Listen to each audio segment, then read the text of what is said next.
Al-Quran untuk dihafal. Saya memiliki harapan yang sangat tinggi. InsyaAllah Indonesia, sepanjang apapun kegelapan, sepanjang apapun kegelapan kezaliman, sepanjang apapun kehilangan keadilan, InsyaAllah akan datang satu saat terbitnya matahari adil. Dan InsyaAllah Indonesia akan menjadi negara Al-Quran. Saya bisa meyakinkan gitu karena saya telah merasakan bagaimana di Turki. Turki negara sekuler yang ratusan tahun serangi Islam, ratusan tahun menabaikan Islam, tidak boleh kumandangkan azan dalam bahasa Arab, tidak boleh ada rumah tahfiz, tidak boleh ada pesantren, tidak boleh belajar agama, tidak diberikan anak-anak kita bisa belajar dengan sendirinya Al-Quran. Semuanya dilarang dengan keras, bahkan terancam orang-orang yang melanggar aturan itu. Allah Subhanahu wa taala melahirkan seorang presiden yang bisa membaca Al-Quran. Coba buka di YouTube bacaan Erdogan bagaimana. Itu dilahirkan dari negara sekuler. Saya bisa meyakinkan InsyaAllah 1 juta menghafal Al-Quran. Dan Bapak Ibu mudah-mudahan masih punya umur akan mendengar pengumuman besar. Imam besar salat Idul Fitri dan Idul Adha sekaligus khatib adalah Presiden Republik Indonesia menghafal Al-Quran. Itu yang saya yakini. Dan saya tidak pernah merasa lelah.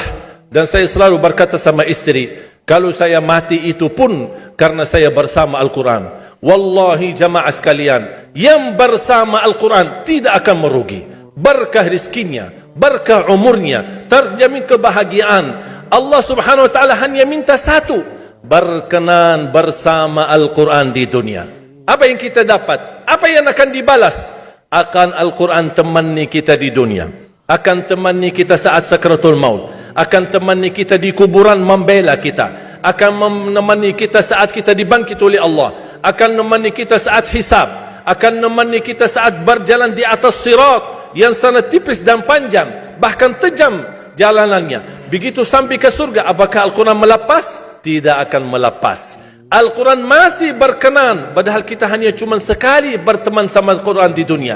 Dia begitu luar biasa panjangnya bertemanan sama kita sampai ke surga. Bahkan akan temani kita masuk surga. Sebagaimana bersabda Rasulullah SAW, yuqalu liqari'il Quran, ahlul Quran di dunia yang kesibukannya baca, kesibukannya hafal, tidak membuangkan waktu sia-sia, selalu bersama Al-Quran. Allah suruh dia, bacalah dalam surgamu, naik derajatmu. Baca, naik lagi, tambah lagi baca, naik lagi, sampai di posisi mana pun anda berhenti baca, disitulah posisimu di dalam surga. Bagaimana kata Siti Aisyah di riwayat Imam Muslim, jumlah tingkatan-tingkatan dalam surga Allah sesuai jumlah ayat Al-Quran. Oleh karena itu tidak ada yang lebih tinggi di dalam surga Allah daripada Ahlul Quran. Cukuplah bahagia Ahlul Quran ketika di hari kiamat dipanggil, semua manusia dibangkitkan oleh Allah. Malaikat memberikan pengumuman, mana Ahlul Quran? Berdiri, rapat, berdekatan. Mereka maju, mau bawa kami ke mana? Kalian terpilih menjadi orang yang terdekat sama Allah. Karena Ahlul Quran adalah keluarga Allah Subhanahu wa ta'ala. Bukan hanya kita sendiri yang mendapatkan anugerahnya dan manfaatnya.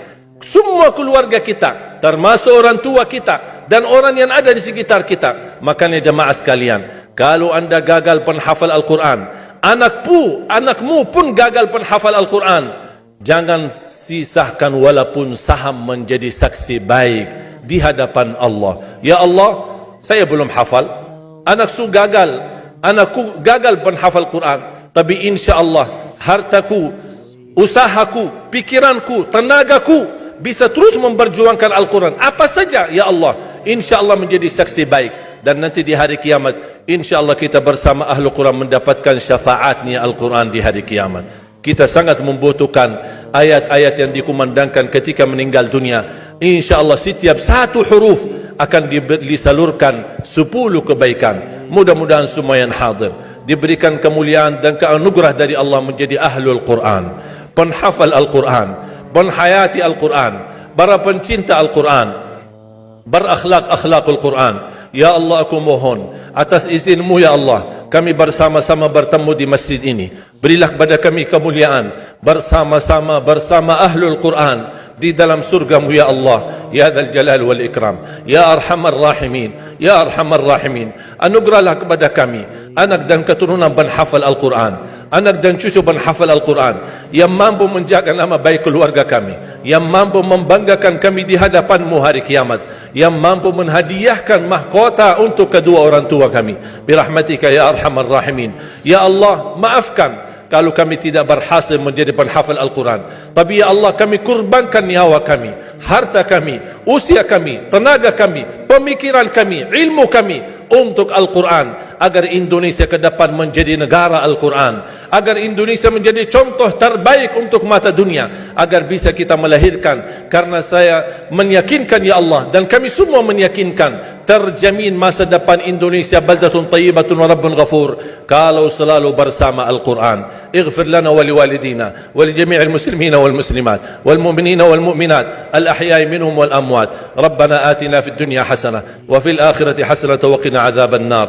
وصلى الله على سيدنا ونبينا محمد وعلى آله وصحبه وبارك وسلم والحمد لله رب العالمين. سبحانك اللهم وبحمدك أشهد أن لا إله إلا أنت أستغفرك وأتوب